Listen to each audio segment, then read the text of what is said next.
sign for keeping secrets in my head, or any space you can find. Glad to see that I can help make your life a little easier. But have you ever thought of how I felt? You need to think about your behavior.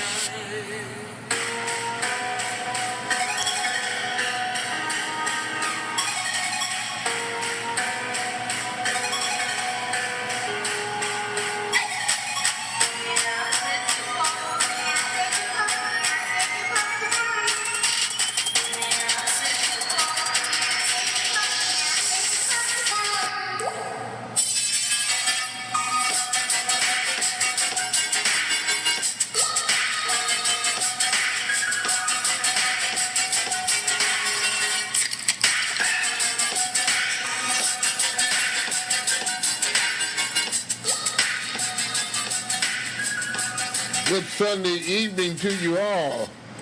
Welcome to, yes, this another edition of Butch On Sports. I am simply Butch, and as always, thanks for tuning in, boys and girls here. It's been a blast. I'll tell you ahead of time. We're going to give you some sports news, as I always say, that you can't get enough of. I'm letting you know I made chocolate cake today. It was yummy. Okay, enough of that, boys and girls. Let's get to some sports news you can't get enough of. Let's first and foremost get the preliminaries out the way. Detroit Tigers started off a series with the Tampa Bay Devil Rays. A winner. But the last 2 days has been walk-offs. Today, Jim Manchot, 2-run single in the bottom of the ninth inning, completed the rally. And as the Tampa Bay Devil Rays were back 3 runs, came back in the 8th and the 9th inning and beat the Detroit Tigers by a final score of 5-4. Yes, the Rays were trailing the Detroit Tigers 4-1. But after the 7th inning, they came back with 2 in the 8th, and again, the winning runs and hits in the 9th inning to cap off a 2-1 series win. Series win. 2 games to 1. That just don't look right. Joe Jimenez. I can't say. Hopefully, next year, this guy will have a job and a settlement second to none. But he's always put in positions where I guess right now he's got to learn how to deal with the pressure of those late innings that he's going to be somewhat an advocate of there. Gordon Beckham, in his throwing error, was a boo-boo for the Detroit Tigers. And again, that kept a lot of problems going there before Cho singled to center field. Took care of business. Tommy Pham hit a 2-run homer in the 8th off of Buck Farmer that pulled the Rays within a 4-3 lead. Other than that, again, I gave you the 9th inning that followed. Errors, mistakes, choking, whatever you want to call it. Took care of business, and again, Detroit Tigers a loser today. Again, final score 5-4. Detroit Lions played last night some football. And although the game don't count, we'll give you some close-ups to the particular. Second quarter, Matt Prater, he connected on a 49-yard field goal. Second quarter also, safety Will Harris returned the fumble 19 yards for a touchdown. Matt Prater again kicking an extra point. Quarterback David Fales threw a 5-yard touchdown pass to Zach Zenner. I'll talk about that one in a moment as well. Of course, that only cut the lead from 20 to 16 with 6:52 remaining in the quarter. 2-point attempt was no good, but the fourth quarter brings a little hope as running back Mark Thompson recorded a 1-yard touchdown rush with 6:31 remaining in the game to cut the lead from 27 to 23. But that didn't do any good. Lions lose the game. Yes, they lose the game. 30 to 23. Lions will be at home next. We'll talk about that a little bit more and then some Wednesday. I will tell you, you didn't see all the starters and the people who are going to really be making the moves in the grooves for the Detroit Lions. Because guess what, boys and girls? They've seen limited action or did not play at all. That's including Matthew Stafford for the second game of 2-game preseason. He did not play in the game at all. And guess what, boys and girls? I can't tell you if he's going to be playing in the third or the fourth. A lot to be said about that particular move. We will tell you last year he played with a broken back. Think about it if you got nothing else to do what the Lions are trying to do. And although they have not came out publicly and said what the deal is and how they were going to deal with this particular issue, it's very obvious what they're doing. Very obvious indeed. Hopefully it will rule supreme during the regular season, which starts in September after Labor Day. Or maybe before. And again, Zach Zenner comes in and scores a touchdown. You know, I can't understand why they don't upgrade Zach Zenner's position with the Detroit Lions. He's been the best running back for the last 4 seasons.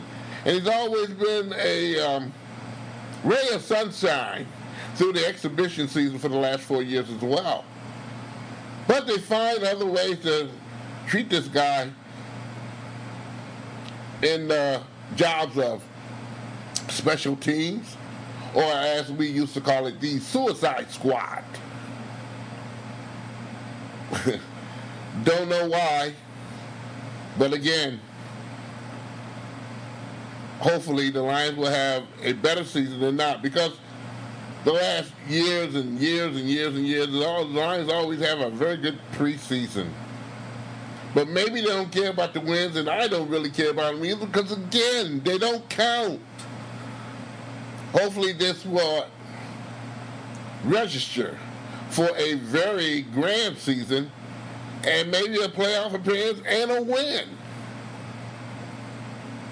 Think about it. Think about it indeed.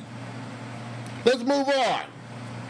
The Little League World Series has commenced as of Thursday of this week, or maybe a little bit sooner than that, as little leaguers from all across the world checked in Williamsport, Pennsylvania, to get new uniforms and rules, regulations, a lot of sighting and sound. And tonight is the Little League Classic, where Pittsburgh and Chicago Cubs are playing baseball at this present time. I don't know the score because I haven't looked at the game, but I know Little Leaguers are having fun. It's getting narrowed down to the components of elimination. And as of next week at this time, we will have a world champion in the Little League from up to the age of 12. Now, you ask yourself, what about the 13 and 14-year-old kids? Well, the Junior Little League baseball extravaganza took place right down the street from yours truly's headquarters here, yes, in Taylor, Michigan, as Puerto Rico and California met to play the World Championship for the 13 and 14-year-old division of the Little League Baseball in the 39th Annual Junior Little League Baseball World Series at high noon. Yes, the game started at high noon. It ended, and I ought to know because I'm right down the road a piece from this, around about the area about 7:15. Reason I say that because it was rain interrupting the game, They put the tarp on the field. They made sure the thunder and lightning and everything else in between had to clear the area before they can resume the game right about in the area about 5:30 this evening. Again, it ended around about 7:15, and the winner of this particular event is the West of the United States, beating Puerto Rico by a final score of 8-3. Congratulations to those young men of the United States who play on the West Coast, beating Puerto Rico's team in the 13 and 14-year-old category or division of the Little League Baseball World Series. And again, one of the rules this year that was very much so looked at was this. No 13-year-olds playing in the World Series, the Little League World Series in Williamsport, Pennsylvania. Again, this particular extravaganza, the 39th of its existence, took place in Taylor, Michigan's Heritage Park. Again, right down the road a piece from yours truly, from my headquarters. Now, text messages and emails from Nike's executive entered in the federal court on Friday a vivid portrait of some BS going on with the Nikes and some others no good nicks of taking care of children or teenagers at the age of high school basketball. Yes, these young men were getting paid, such as stars as Zion Williams, Romeo Lansford. The list goes on and on of people who got paid in high school to play basketball by Nike. They kept that on the wrap, but the FBI has been on this particular tune for quite some time. And yes, they did come out with the results of some of it, and somebody's going to court. When I say Nike's executives are going to court, it may be others as well who's playing this, pay the athletes some money and then end up going to university to pay for 1 year and then go into the emotion of professional, where again, they're guaranteed a contract with the shoe company that pays them millions and millions and millions of bucks. Now, for a family that doesn't have a whole heck of a lot, this might be very exciting, but the far end of this cry is that what's going to be done about it? And how you do police the high schools and the citizens who play the basketball in high schools and maybe in middle school and grade school. Yes, Nike has all kind of leagues, AAUs, they finance, they go under the table and this and that. And I'm quite sure in this particular court case that's being brought down by federal, you're going to find a heck of a lot more of what's going on. DeAndre Alton is another one, a number one pick. And an acknowledgement by Nike, top Nike executives, that they precipitated and results of realizing the fact that they dictated the players where to go to school, even that. So we know some schools are in trouble and going to be questioned. They're talking about colleges, North Carolina, Arizona, just to name a few. Exhibitions that allege paid these kids money and their parents. The Elite Youth Basketball League is one of the culprits of those particulars, where every player got a paycheck, or for that matter, maybe cash money. Again, when the court case come on out, we'll find out what's really going on in this particular, and how, again, they can prevent it if they can. The San Antonio Spurs announced this past Friday that they're going to retire the number 9 of Tony Parker during this November 11th game against the Memphis Grizzlies. Yes, Parker became a member of the 10-man player, or the 10th player whose number of the Spurs is going to be retired. He's joining former teammates such as Bruce Bowen, uh, Tim Duncan, Manny Ginobili, David Robinson, just to name a few. And forming that big three of Duncan, Ginobili, and Parker, they helped the Spurs win 4 championships and became the first European finalist MVP. We're talking about Tony Parker, that is. He's a 6-time All-Star, 4-time All-NBA player. His name has littered across the record books for points and assists. Parker made a playoff of 17 seasons, all 17 seasons that he was with the San Antonio Spurs. Of course, that's which stands the 3rd longest streak in the NBA.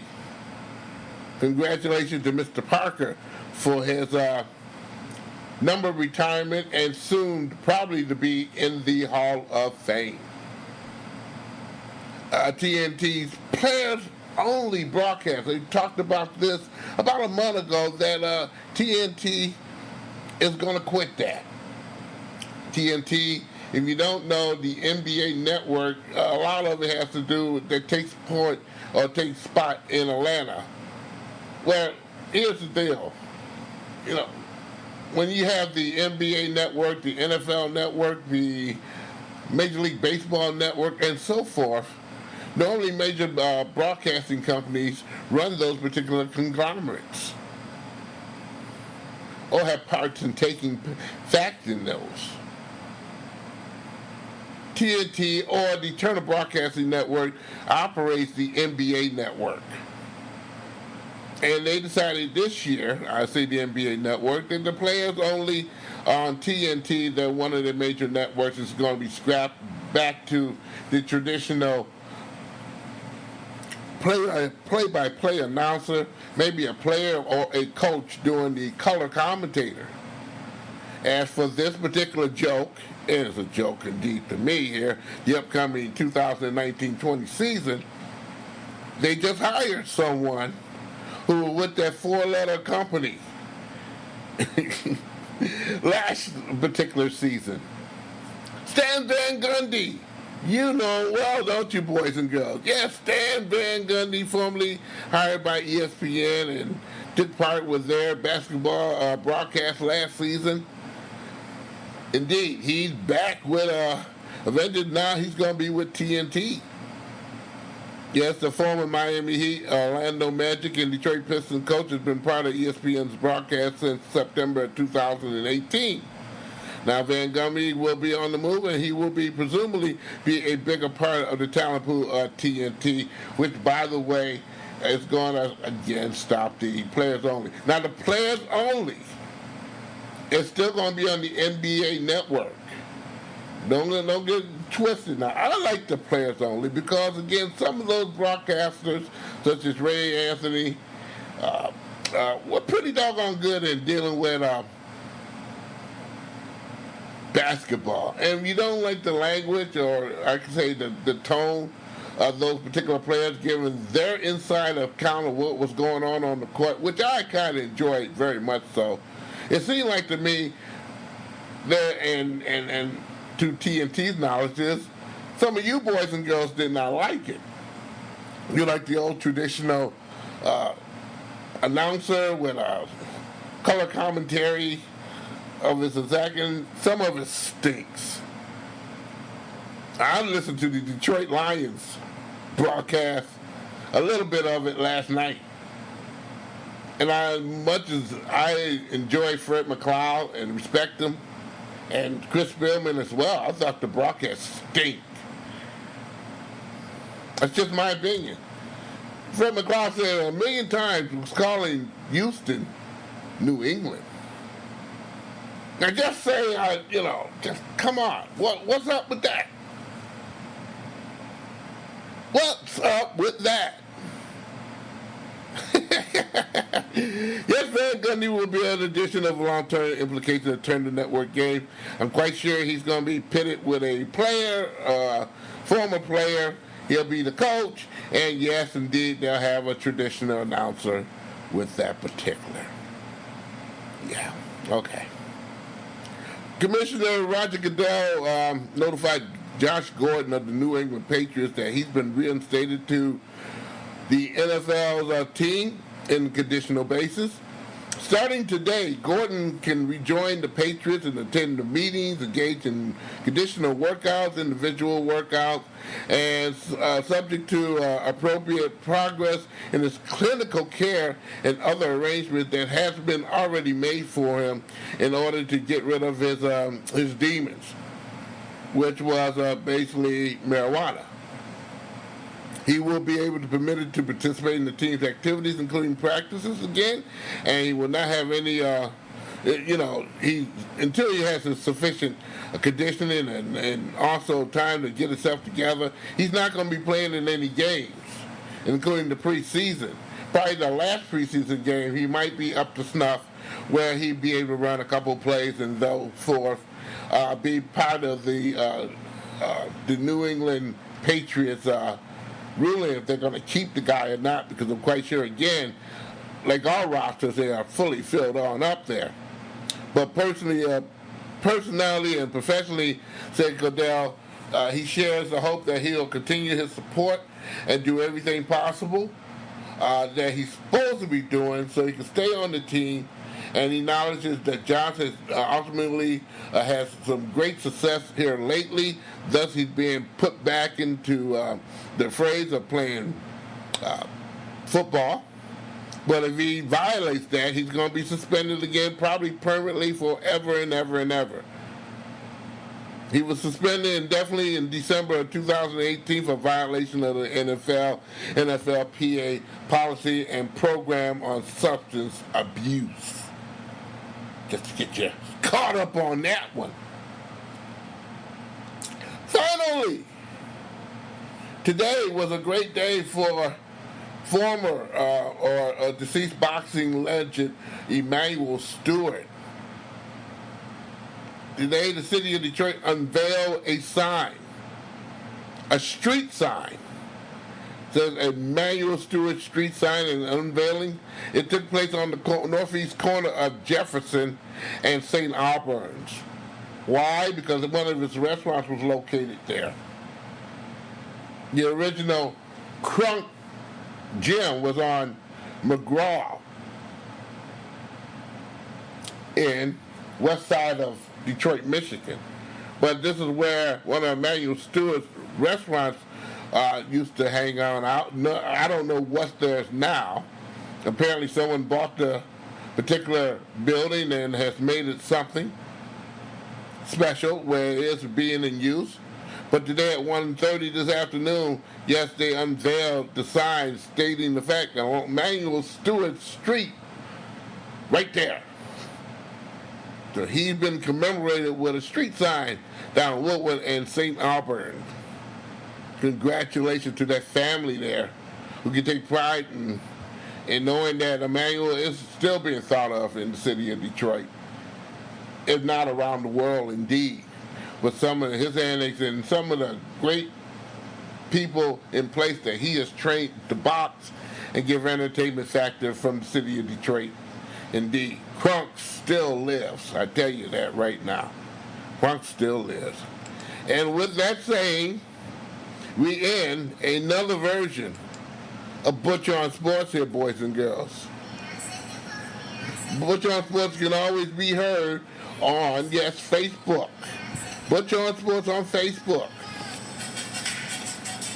Indeed. Check out Butch On Sports on Facebook if you want to hear the podcast version of this show. Also, you can go to Podomatic.com or type in SIMPLYBUTCHTOO.Podomatic.com. Always give you that there, so if you get to the site, you can always get to what you got to do. Or just type it on out, and it'll put you right there. You can also get this on the GameSportsShow.com at Popbean.com, of course. And that gives you also Butch On Sports and some other shows as well, part of the Game Extravaganza. And, of course, yours truly will be on the game tomorrow, Monday, and around about in the area, unless I hear different, around about 6:40 to about 8 o'clock. we'll get it cleared on up one day. And still that link I've been promising you guys, we're still working on that. But you can also go to that website, thegamesportshow.com, after the show, which is about 8 o'clock. And it should be posted up there ready for you to hear and enjoy that, boys and girls. So, until that can be worked out, we can get that particular link live. Because many of you said that you can't get it. Can't pick it on up. We'll fix it on up for you. Hey, Butch On Sports is a presentation of Oh My Darling Productions. Have a great week, everybody. And, of course, check me out tomorrow on 1400 ESPN for the show there with Scott Nason, Dave McKay, EJ Russell, and myself. Hey, have a great week again.